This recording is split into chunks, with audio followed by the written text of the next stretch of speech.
Hello বন্ধুরা, কেমন আছো? আশা করি তোমরা ভালো আছো। আজকে আবারও একটা নার্সিং রিলেটেড ভিডিও নিয়ে হাজির হয়েছে। তোমরা দেখতে পেয়েছো West Bengal health recruitment board থেকে একটা নোটিশ পাবলিশ করেছে আজকের ডেটে, মানে আজকে 22 তারিখ। আজকে একটা নোটিশ পাবলিশ করেছে। নোটিশে কি বলা হয়েছে এবং এই নোটিশটা কতটা ইম্পর্টেন্ট তোমাদের জন্য সমস্ত কিছু আলোচনা করব। এই নোটিশটা বিশেষ করে যারা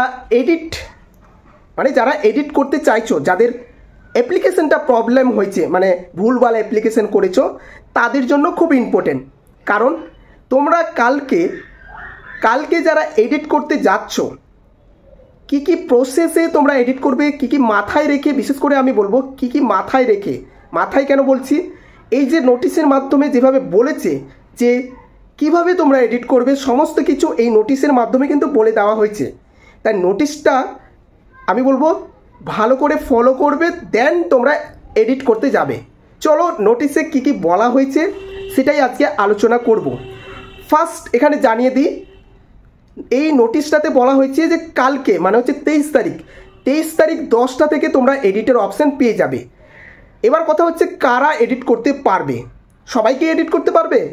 এখানে জানিয়ে দিই, যারা অ্যাপ্লিকেশনটা ঠিকঠাক সাবমিট করেছো, যাদের অ্যাপ্লিকেশন সাকসেসফুলভাবে সাবমিট হয়েছে বা অ্যাকসেপ্ট করেছে, এবং যারা ফিস পেমেন্ট করেছো, মানে পেমেন্ট করেছো টাকা যেটা কাটে, মানে যেটা দিতে হয়, যাদের পেমেন্ট হয়েছে, আর যাদের যেগুলো হচ্ছে পেমেন্ট করতে হয় না সেটা বাদ দিলাম, যাদের পেমেন্ট করতে হয়েছে, যারা পেমেন্ট ঠিকঠাক করেছো তারাই এডিট করতে পারবে।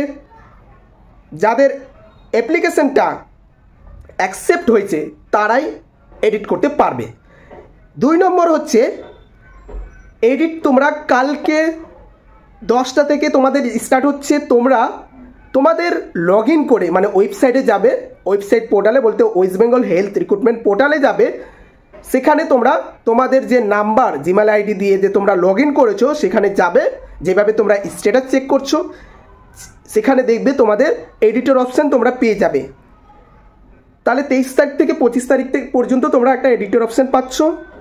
3 নম্বর হচ্ছে যারা এডিট করতে চাইছো না, আমি বলবো যারা এডিট করতে চাইছো না তারও এডিটের অপশানটাতে যাবে। তোমরা তোমাদের ফাইলগুলো দেখবে ঠিকঠাক আপলোড হয়েছে কিনা, ঠিক আছে, ঠিকঠাক আপলোড হয়েছে কিনা, বা তোমাদের ডকুমেন্টস প্লাস হচ্ছে তোমাদের নাম্বার, যেগুলো হচ্ছে এইচএস নাম্বার, তারপর হচ্ছে জিএনএমের নাম্বার বা অ্যাড্রেস ঠিকঠাক হয়েছে কিনা, A to Z তোমরা চেক করে নিবে। এখানে জানিয়ে দিই, তোমরা এই যে 4টা স্টেপ আছে, ফার্স্ট, সেকেন্ড, থার্ড, ফোর্থ, এই 4টার মধ্যে তোমরা 3টা স্টেপ এডিট করতে পারবে। 1 নম্বর স্টেপটাতে বলা হয়েছে নাম এডিট করা যাবে না, মোবাইল নাম্বার এডিট করা যাবে না, জিমেল আইডি এডিট করা যাবে না, এবং ডেট অফ বার্থ এডিট করা যাবে না। মানে ফার্স্ট স্টেপে তোমরা এডিট করতে পারবে না। সেকেন্ড স্টেপে যেগুলো বলা হয়েছে, এডিশনাল কোয়ালিফিকেশন থেকে শুরু করে, এক্সপিরিয়েন্স থেকে শুরু করে, documents, address, A to Z তোমরা এডিট করতে পারবে। তাই বলছি তোমরা কালকে তোমাদের অ্যাপ্লিকেশনটা ঠিকঠাক চেক করবে, যদি ভুল থাকে তোমরা অবশ্যই এডিট করবে, ঠিক আছে।